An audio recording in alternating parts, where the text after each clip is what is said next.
It started with a sealed memorandum quietly delivered through a private corridor inside Kensington Palace, a document so sensitive that even senior aides were ordered out of the room before it was opened. But when Princess Catherine emerged beside Princess Anne, their expressions revealed a truth the palace could no longer contain. Something involving Meghan's children had triggered an unprecedented royal intervention, and according to insiders, the decision had already divided the House of Windsor behind closed doors. Before we go deeper into what this really means for the royal family, make sure to subscribe so you don't miss a single update. At first, palace officials attempted to dismiss the growing whispers as routine legal housekeeping, the kind of quiet financial review that happened constantly behind the ancient walls of the monarchy. But insiders now claim this meeting was nothing close to ordinary. Reports suggest the discussion centered around a dormant royal trust fund, allegedly connected to Queen Elizabeth II's most guarded legacy planning, a structure designed decades ago to protect the future of the crown during moments of internal instability. According to those familiar with the situation, the memorandum contained alarming recommendations regarding future eligibility, inheritance influence, and long-term access claims tied to Meghan Markle and Prince Harry's children. What made the situation even more explosive was the timing. King Charles was already said to be emotionally and physically exhausted. Palace tensions were escalating behind closed doors, and senior royal aides reportedly feared that even a minor leak could trigger a constitutional nightmare capable of reopening divisions the monarchy had spent years trying to contain. Catherine, usually known for maintaining composure even under extraordinary pressure, was allegedly shaken after hearing references to Princess Charlotte's future role within the monarchy. Several royal commentators later claimed that Charlotte's position unexpectedly became central to the conversation because the trust itself was reportedly connected not only to money, but to symbolic continuity inside the next generation of heirs. That single detail transformed the atmosphere inside Kensington Palace from cautious concern into outright alarm. Princess Anne, however, reportedly viewed the matter through an entirely different lens. According to palace insiders, Anne considered the growing questions surrounding the trust fund a direct threat to institutional continuity, something that could eventually blur the rigid lines separating working royals from those who had stepped away from official duties. Various interpretations of the meeting suggest Anne immediately demanded a full re-examination of old succession-related clauses, dormant protections, and discretionary inheritance language quietly embedded inside confidential royal frameworks established during Queen Elizabeth's reign. Legal advisors were allegedly instructed to revisit documents that had not been reviewed in years, including private amendments connected to legacy planning for future heirs. And while some palace officials pushed for caution, Prince William reportedly aligned himself firmly beside Anne, forming what insiders later described as a united internal alliance determined to shield the monarchy from future instability before it had the chance to grow. Reports even suggest that several recommendations were drafted before King Charles himself was fully briefed, a detail that has since fueled speculation about deepening fractures between Clarence House and the newer power structure quietly consolidating around William, Catherine, and Anne. Behind the scenes, aides allegedly noticed an unmistakable shift in Catherine during those tense hours. The Princess of Wales, long viewed as a calming presence within the institution, reportedly became increasingly protective whenever discussions turned toward Charlotte and the future balance of the monarchy itself. It was no longer just a legal review. It was becoming a battle over legacy, symbolism, and the survival of an institution terrified of losing control over its own future narrative. And as palace staff scrambled to contain the whispers spreading through royal corridors, one terrifying realization allegedly began settling over everyone involved. This conflict had the potential to reshape relationships inside the House of Windsor forever. But the real shock wasn't the trust itself, it was the forgotten royal doctrine hidden deep inside Queen Elizabeth's final private arrangements. Long before Meghan ever entered royal life, there were whispered discussions inside Buckingham Palace about protecting certain royal fortunes from future instability. What few understood at the time was that Queen Elizabeth had reportedly prepared layers of invisible safeguards, financial tripwires, designed to shield the monarchy from internal fractures that had not yet happened, but perhaps she feared eventually would. For decades, the public saw the monarchy as a symbol of permanence, a family bound together by duty, ceremony, and tradition. But behind the carefully maintained silence of palace life, Another reality allegedly existed, one shaped by fear, caution, and an almost obsessive determination to preserve the crown from internal collapse. Reports suggest Queen Elizabeth spent years quietly restructuring sensitive areas of private royal inheritance planning, particularly after witnessing the turbulence that followed earlier royal scandals and family divisions.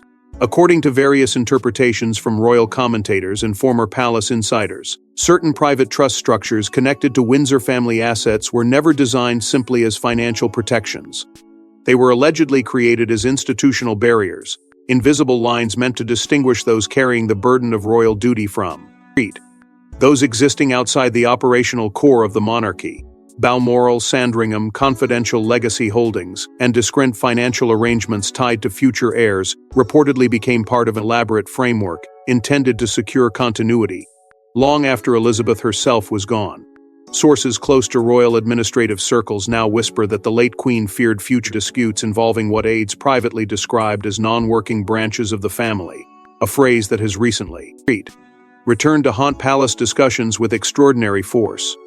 At the center of those old structures stood Princess Anne, described for years by insiders as the guardian of the fine print, a woman whose understanding of royal protocol allegedly extended far beyond ceremonial tradition into the hidden mechanics of institutional survival itself. While others focused on public appearances and media storms, Anne reportedly immersed herself in succession protections, inheritance safeguards, and delicate legal architecture surrounding the future of the monarchy.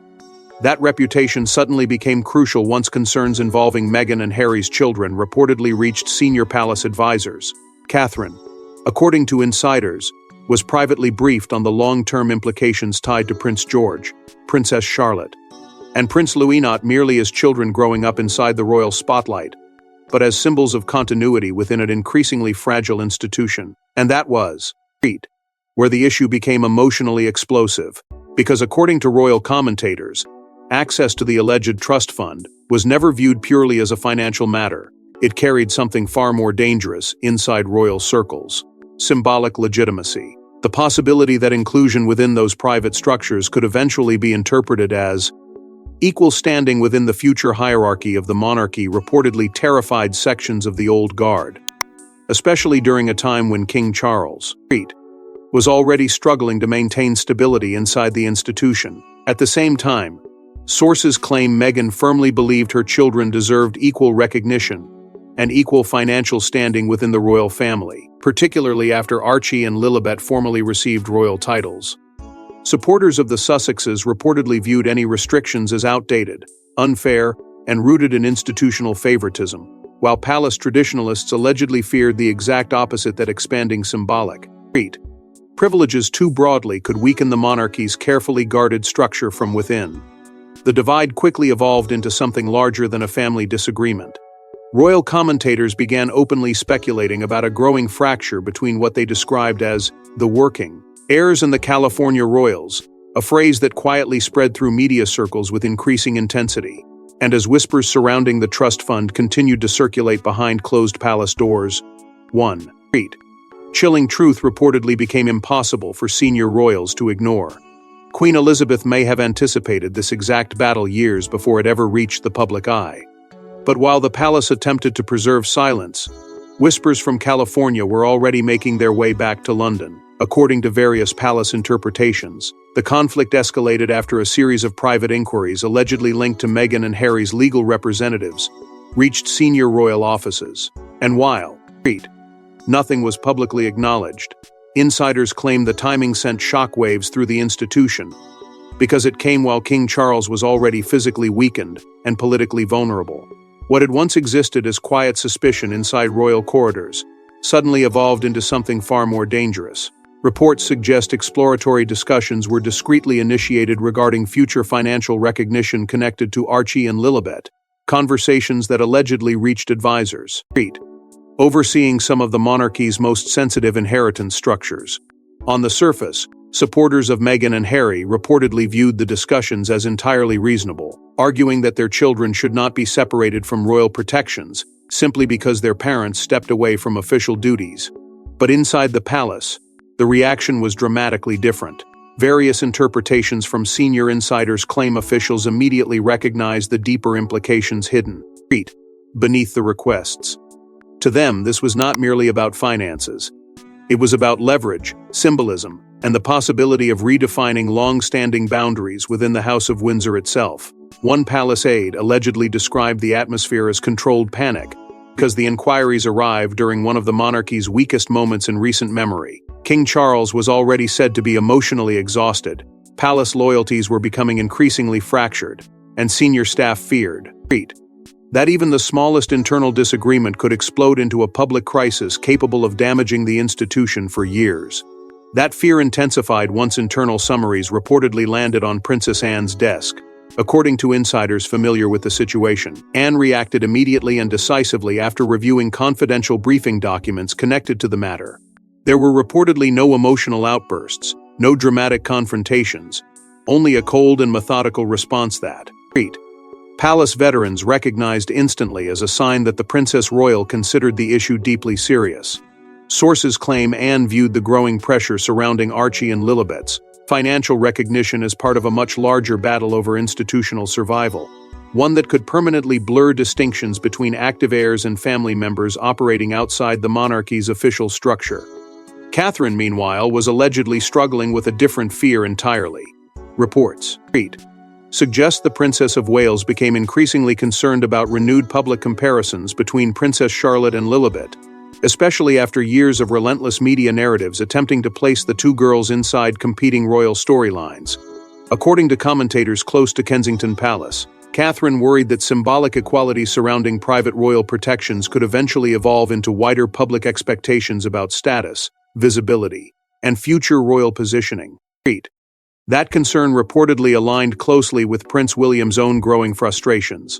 Insiders claim William believed the issue threatened to destabilize future succession optics at the exact moment the monarchy needed unity and clarity more than ever before. To him, preserving the structure surrounding George, Charlotte, and Louis was no longer simply a personal responsibility. It had become part of safeguarding the crown's future stability during an era of extraordinary uncertainty.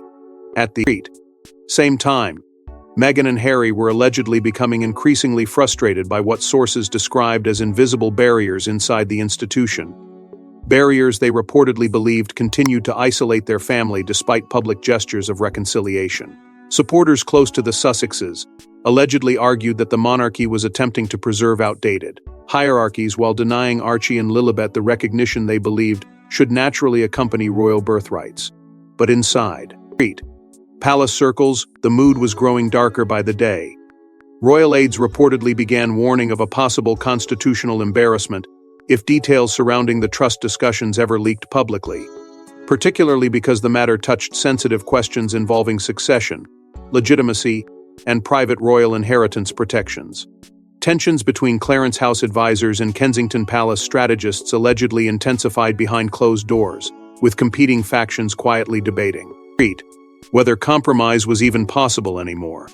And as the silence surrounding the conflict grew heavier, one terrifying realization reportedly settled over senior royals alike. This was no longer a disagreement capable of being softened through diplomacy or carefully staged public appearances. The lines had already been drawn, but behind the scenes, Princess Anne was already preparing something far more devastating than a simple rejection. Princess Anne did not raise her voice. She did not issue public warnings. Instead, according to insiders familiar with royal administrative circles, she activated what senior courtiers privately called an iron protocol, a quiet counteroffensive designed to lock down the monarchy's most sensitive financial protections before anyone outside the inner circle could interfere. The atmosphere inside the palace reportedly changed almost overnight. Meetings became smaller. Conversations became shorter. Even longtime aides allegedly noticed that senior royals were suddenly operating with an unusual level of secrecy, as though the institution itself had entered defensive formation. Reports suggest Anne immediately assembled a discreet network of private legal advisors connected to old Crown trust structures, many of whom had spent years navigating the hidden legal architecture surrounding royal inheritance protections and succession safeguards. According to palace interpretations, these were not ordinary lawyers brought in to handle routine disputes. They were specialists trusted with preserving the monarchy during moments of internal instability, figures who understood that a single poorly managed decision could trigger consequences echoing across generations. What made the situation even more striking was Catherine's reported involvement. Insiders claimed the Princess of Wales did not remain on the sidelines while Anne took control. Instead, she allegedly attended several critical review meetings personally, listening carefully as advisors outlined the long-term implications surrounding George, Charlotte, and Louis. Those familiar with Kensington Palace's internal atmosphere suggest Catherine's role gradually evolved from concerned observer into active protector, particularly whenever discussions turned toward Charlotte's future position inside the monarchy. Sources claim Catherine became deeply unsettled by the possibility that unresolved trust disputes today could evolve into symbolic succession conflicts years later, forcing Charlotte into public comparisons she never asked for and placing emotional burdens on the next generation of heirs before they were even fully grown. At the same time, Prince William reportedly joined Anne and Catherine in what aides later whispered was becoming a three-person defensive alliance operating quietly behind palace walls. According to insiders, William viewed the escalating tensions not simply as a family disagreement, but as a direct challenge to the monarchy's structural stability during one of its most vulnerable periods in decades. Reports suggest internal reviews were immediately launched into dormant inheritance protections, discretionary clauses, and confidential provisions originally crafted during Queen Elizabeth's reign. Some of those structures had allegedly remained untouched for years, hidden inside complex legal arrangements few people fully understood outside the palace's inner circle. Palace staff were reportedly instructed to restrict discussion of trust-related matters entirely, creating an atmosphere of controlled silence that only intensified speculation among royal aides and commentators. Those familiar with royal administrative culture claim Anne deliberately kept the operation invisible to avoid triggering media leaks or public confrontation before the strategy was finalized.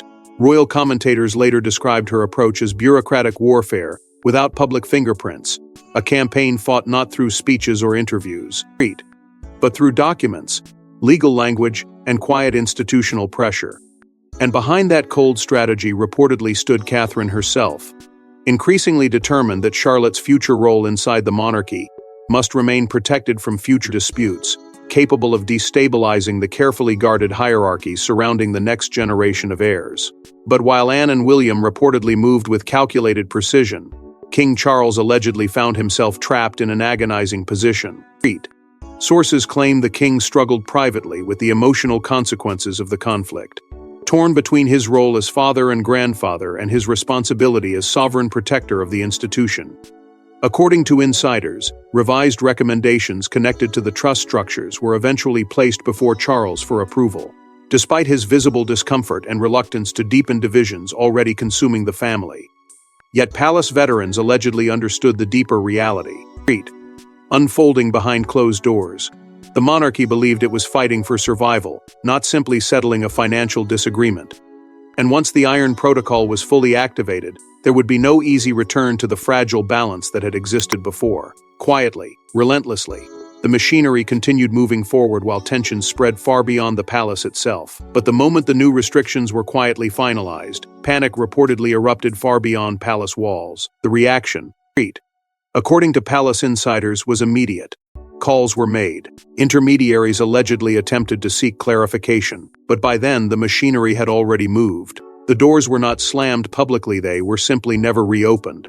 And that cold silence may have delivered the clearest message of all. What happened after the Iron Protocol was finalized reportedly sent shockwaves through royal circles on both sides of the Atlantic. Sources familiar with palace communications claim Meghan and Harry were left completely blindsided by the speed and finality of the internal decision. There were allegedly no dramatic announcements, no formal declarations, and no explosive confrontation placed before the public. Instead, the response came through absence, delayed replies, quiet refusals, carefully worded legal language that insiders say carried devastating implications beneath its polished surface. Reports suggest certain financial pathways connected to future royal privileges were discreetly frozen behind closed doors, with advisors allegedly instructed to tighten institutional protections surrounding legacy structures tied to the next generation of heirs. According to various interpretations, The strategy was designed not merely to stop immediate pressure, but to establish permanent boundaries that could not easily be challenged later. And while supporters of the Sussexes reportedly viewed the move as unnecessarily harsh, many within the old palace establishment believed something entirely different, that Anne, Catherine, and William had acted just in time to prevent a far deeper institutional crisis from emerging years into the future. That belief quickly transformed Catherine's image inside royal circles.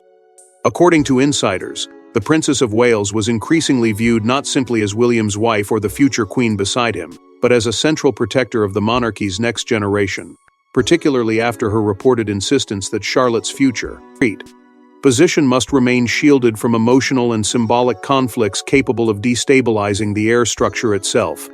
At the same time, Princess Anne's reputation reportedly reached almost mythic levels among members of the old guard. Courtiers who had spent decades inside royal service allegedly praised her privately for defending what they believed were Queen Elizabeth's original intentions regarding institutional continuity and succession stability. To them, Anne had not acted out of cruelty or personal hostility. She had acted as an enforcer of the invisible rules that had protected the monarchy through generations of scandal, crisis, and internal betrayal.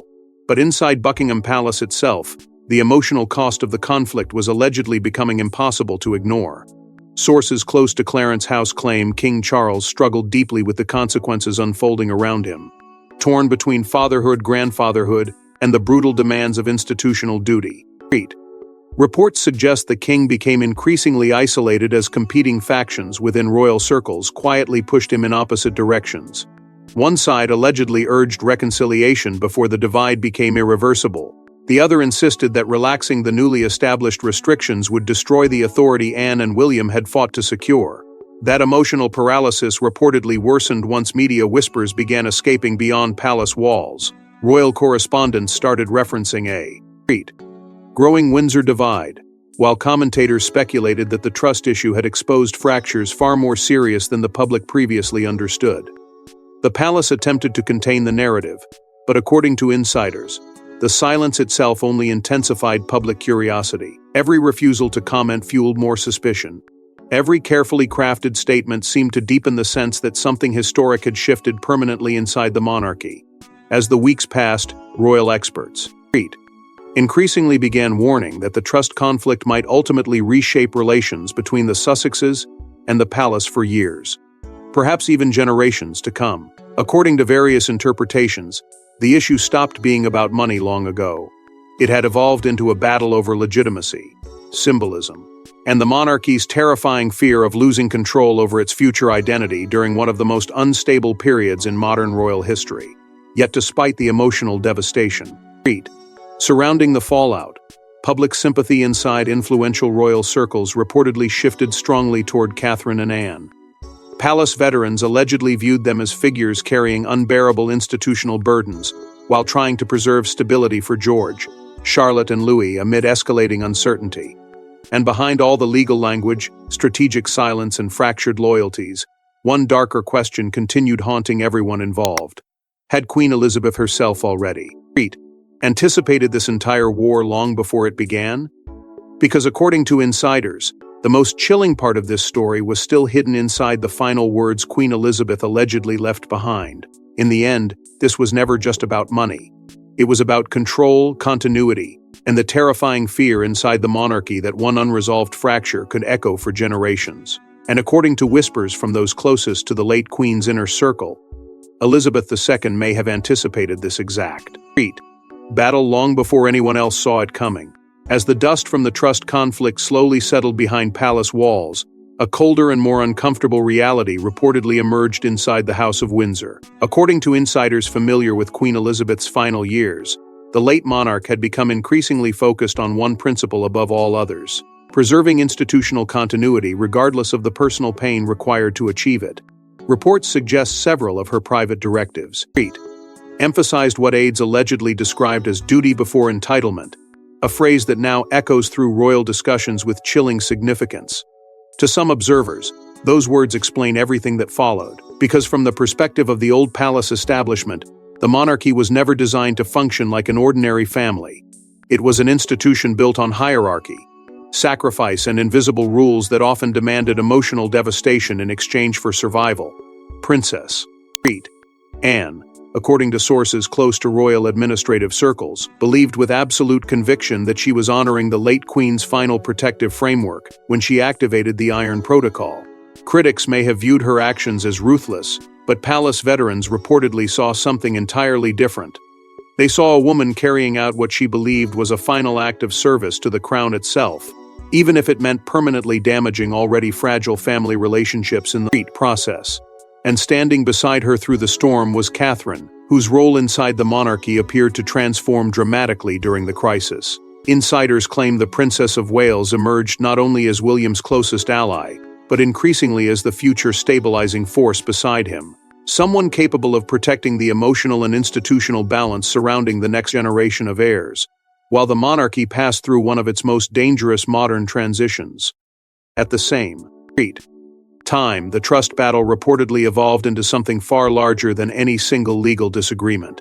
Royal commentators increasingly described it as symbolic of a deeper war over legitimacy, identity, and the monarchy's struggle to define who truly belonged inside the institution's protected core. According to various interpretations, Harry was allegedly devastated by how distant the royal family had become, particularly as communication reportedly grew colder and opportunities for reconciliation seemed to disappear one by one. Those close to the Duke of Sussex allegedly insist he never expected tensions to escalate into a conflict touching inheritance structures, legacy protections, and future generational positioning. Yet critics of Meghan continued portraying her as someone who underestimated the rigidity of royal legacy systems, believing modern public pressure could soften structures that had survived for centuries, precisely because they resisted emotional negotiation. Inside palace walls, however, many insiders reportedly believed there was no longer any real choice left to make. According to senior aides, the monarchy ultimately chose preservation over reconciliation, convinced that protecting the crown's future stability mattered more than repairing personal fractures that may already have become irreversible. That decision reportedly came with enormous emotional cost for everyone involved, including Charles himself, who allegedly remained haunted by the widening distance separating father from son even as institutional pressure continued tightening around him. But through all the uncertainty, one alliance appeared to emerge stronger than ever before. Catherine and Anne, once viewed as vastly different figures inside royal life, reportedly developed a quiet but formidable partnership rooted in shared fears about the monarchy's future and shared determination to protect the next generation from the chaos consuming the present one. According to insiders, Anne saw in Catherine the same sense of discipline and institutional loyalty that once defined Queen Elizabeth herself, while Catherine increasingly relied on Anne's experience navigating the unforgiving machinery hidden beneath royal tradition. Together, they allegedly became symbols of continuity during a period defined by instability, distrust, and emotional fracture.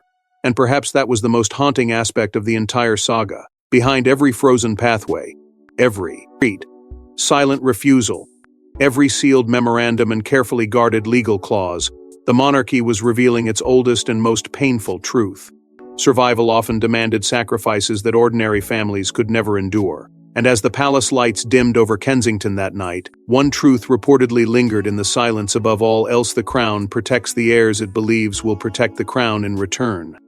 Thanks for watching. Please don't forget to like and subscribe, and we will see you in next one.